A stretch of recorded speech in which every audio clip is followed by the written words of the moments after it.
LSU fans are bracing themselves this week as Brian Kelly's Tigers prepare for Saturday's game with the Alabama Crimson Tide. Yesterday's top 25 rankings have Alabama at number 11 and LSU at 15. With both teams 6-2, Saturday's game is in effect a college football playoff elimination. Jeff, Todd, and Glenn are joined by longtime Tuscaloosa News columnist Chase Goodbread, who says that this is Jalen Milroe's most important game of his career thus far on Saturday night in Tiger Stadium. And I'm your host, Jake McMains, and all that and more, right after a word from our sponsors. Hi, I'm Mike Munderland, and we're here to smash the capital city's trash. Smash My Trash is a revolutionary compactor for large dumpsters, sometimes reducing the volume of waste by up to 70%. This means fewer hauls per month and big savings for your business. Fewer hauls and compacted waste will also result in a positive impact on our community and our environment by taking up less space in our local landfill sites. Schedule your company's free demo today. Call 225-497-0101. Y'all ready? Yeah. Let's go. Come on. Tiger Rag Radio is on the air. Let's crank this thing up. We're statewide, breaking down the latest happenings with LSU athletics. This is us. Hear from the coaches. Put together a defense that puts us in a position to win the SEC. The players. Having fun and we working, baby. That's it, man. The recruits. Show some passion and some heart. And those who cover the Fighting Tigers of LSU and the SEC. All those things are going to be there, which are important. It's 2 hours of nonstop LSU talk. What a privilege. I mean, you get to represent LSU. Tiger Rag Radio is brought to you by Cummins. Cummins creates power solutions that the world depends on. Helm Paint and Decorating. The paint experts of Louisiana. Louisiana Beef Industry Council. Max Home. And the East Baton Rouge Parish Library. Get ready to talk Tigers with producer Jackson Blackman and our hosts, Todd Horne and Jeff Palermo. Three great players that are better people than they are players. This is Tiger Rag Radio. All right, hour number 2 of the show. Jeff Palermo, news and sports director of Louisiana Radio Network, along with the editor for Tiger Rag Magazine, Glenn Guilbeau, and the executive editor, Todd Horne. Jackson Blackman, our producer, as we begin hour number 2. Let's get a scouting report on the Alabama Crimson Tide, who came in number 11 in the college football playoff rankings. Chase Goodbread, who covers the Crimson Tide for the Tuscaloosa News. He joins us now on the show. Chase, thanks a lot for spending some time with us. How you doing? Glad to do it. How are y'all? Oh, great to have you on the airwaves. Man, a lot of focus here from the LSU perspective on Jalen Milroe, especially considering what he did against LSU last year, not only throwing the football, but mainly with his legs, and how he really just beat LSU with his ability to move. And LSU got burned by a running quarterback in the second half against Texas A&M. But how do you look at Jalen Milroe's play this year? You know, it's been a little bit up and down. He had maybe the best game of his whole career, in my opinion, against Georgia, right? They beat Georgia at home. He was stellar in that game. He hurt Georgia really bad on the ground, just like he did against LSU last year, and threw it very well too, and was really the catalyst, I think, for the biggest win Alabama's had under Kalen DeBoer so far. But he's also had a couple of rough outings, particularly against Tennessee. He did not play well in Knoxville. He looked uncomfortable. He was throwing off his back foot a lot. He was missing guys, sailing a few balls high, throwing a few balls behind receivers where they would have to kind of choke down and reach behind him to make the catch. Sometimes they did, sometimes they didn't. And, of course, he threw a huge interception in the end zone in the first quarter when Alabama was knocking on the door for an early touchdown, threw into double coverage and got picked for a huge play. So it's been kind of between those two games, really, it's kind of been two extremes for him this season. And you know, he's certainly, for him to be at his best, I think he needs to be active in the run game, not just as a scrambler, not just as an improviser who is breaking the pocket on pass plays, but also being part of the running game by design, right? Did he watch the A&M game? Did he watch the A&M LSU game, Chase? I watched bits and did pieces Jalen of watch it? Did Jalen watch it? Good question. I'm sure he's seen plenty of tape on it. And from what I saw, like I said, I only saw bits and pieces of it, but Reed wasn't just scrambling out of the pocket. He was hurting LSU with designed runs, right? Yep. Similar to what Jalen did last year in Alabama against LSU, but trains are everywhere. You should always expect one, even on private property. Only cross tracks at designated crossings that fit your equipment. If you don't fit, don't commit. Look, listen, live. You wrote a column, I think yesterday or today, that basically said this is Jalen Milroe's most important game, and that he hadn't in his career, if I'm not mistaken. Why is that? Why do you, I mean, I don't want to, I could tell him. Yeah. But I'll you tell him. Yeah, you're right around it. I mean, what I wrote was that he doesn't have a road skin on the wall like he's got a chance to have in this game in his career. If you go back and look at the road games he's played through almost two full seasons as a starter, he hadn't beaten a really good team. Of course, he lost in Knoxville this past year. He lost in Nashville against Vanderbilt earlier in this season. And if you look at the games he's won on the road career-wise, they're middling teams, right? Beat Auburn on the road last year. They were 6-7. Barely beat them. But yeah, and it took a miracle to do that. Exactly. Beat an A&M team on the road in 2023 that finished 7-6. Beat Wisconsin on the road this year out of conference, but they're only 5-4. They're in 7th place in the Big Ten. They're nothing special.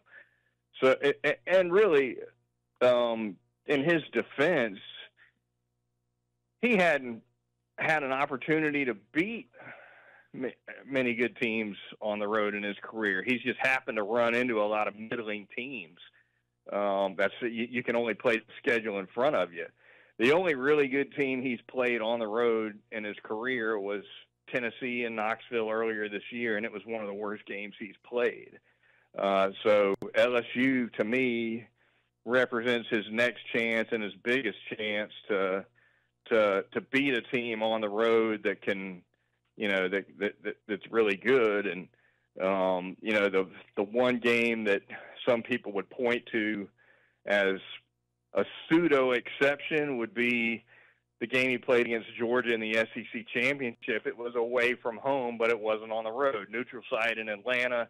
He played fairly well against Georgia, beat Georgia in the SEC championship game last year in Atlanta, but that was a 50-50 crowd.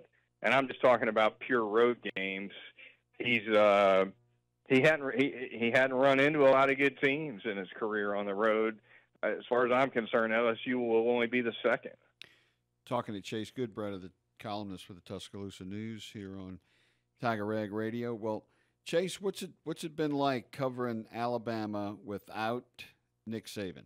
What's it been like this season? Yeah, different for sure. Obviously, Kalen DeBoer does things different in a lot of ways. They're playing music at practice. They've never done that before. The media schedule is completely different. We're talking to coordinators. We're talking to assistant coaches. Did you know how to interview a coordinator, Chase? Were you I prepared? barely knew what to say to them. I had to double-check spelling and everything. I barely knew what to say. As a guy who's covered Nick Saban, Glenn, I know you know what I'm talking about. Those He coordinators started all and that assistants. crap. He started the no assistant interviews, man. He sure did. And he started the no freshman interviews. People Yes, he don't know did. that either. Why don't you tell everybody what the Plaxico Burress rule is, Glenn? I know you know. Yeah, that's what started it. And the funny thing is, Plaxico Burress was a wide receiver at Michigan State, but he was actually a sophomore. But he talked big about the next opponent, and Nick Michigan. Right. And Nick got all mad, transfer of blame, and I think they lost, and so then Nick didn't allow freshmen to be interviewed anymore, including I remember Justin Vincent, true freshman at LSU in 03, had a great season, became the starter midway through, and I just remember asking him over and over after games, and he would just shake his head, and finally Justin Vincent had that great game to beat Georgia in the SEC championship game in 03, and Chip Towers just interviewed him anyway. He said, "Look, this is America. I know about the freshman rule, but you're the MVP of this game. What do you have to say?" I never forget Chip said that. This is America. So Justin finally talked, and Nick didn't know about it. And I remember after the miracle in Lexington, that touchdown pass to Devery Henderson, I saw Jimbo Fisher at the bus, and I said, "Jimbo, no, we're not supposed to talk to you." He said, "Oh, hell, we can talk." But yeah. Well, do you guys still see Nick? To this day, go ahead. To this day, Plexico Burress is the last guy, the last freshman to be interviewed in a sanctioned way on a Nick Saban team.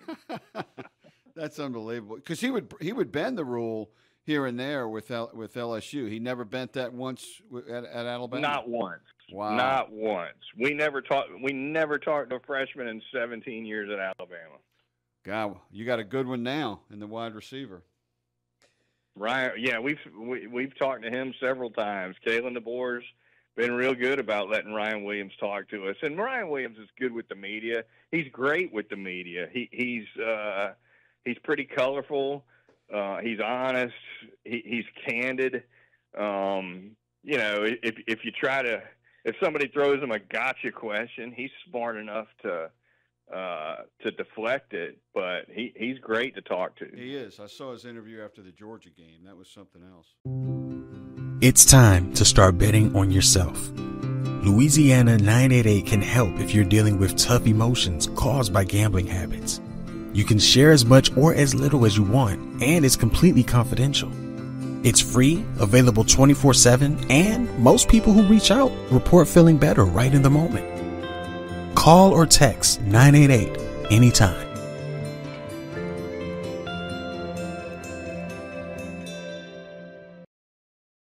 Talking with Chase Goodbread from the Tuscaloosa News here on the Max Home Hotline. Chase, what's up with Alabama's defense? When you look at it, it's in the bottom half of the rankings in total defense. This is not only 18 sacks on the season.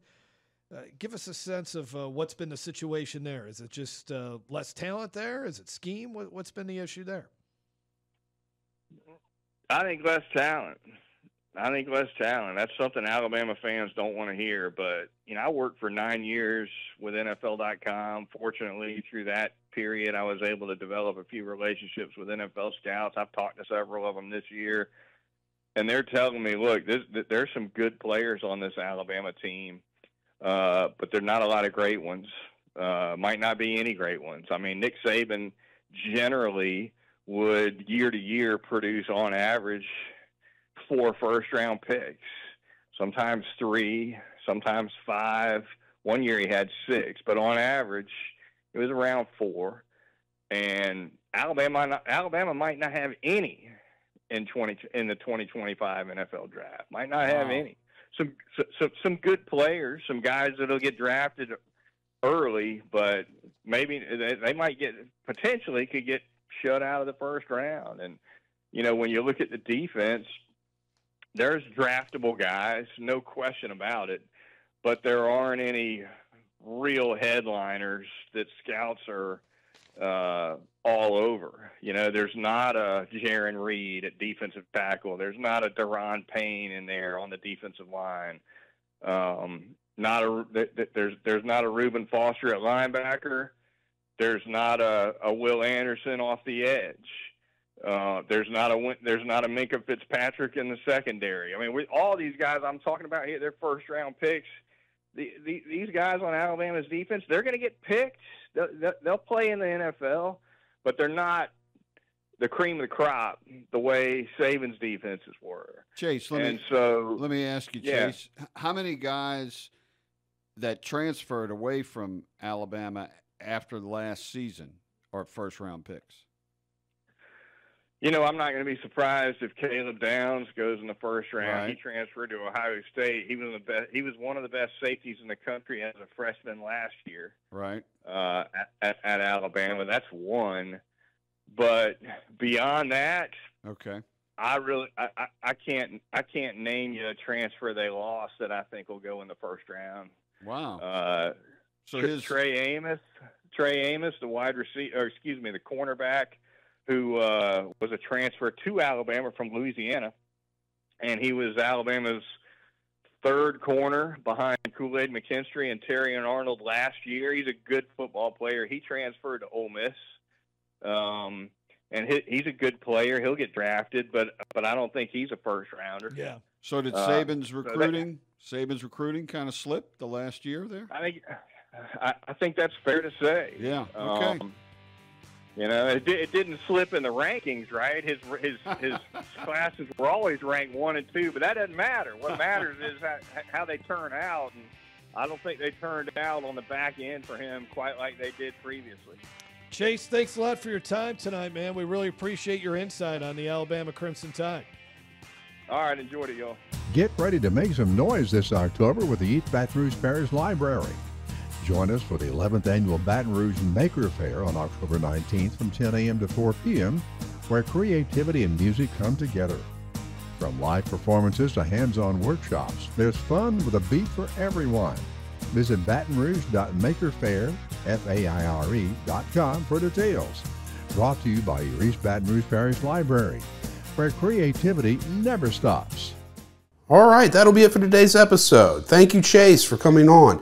We'll be back later this week, but until then, stay tuned to TigerRag.com for all your latest LSU sports news.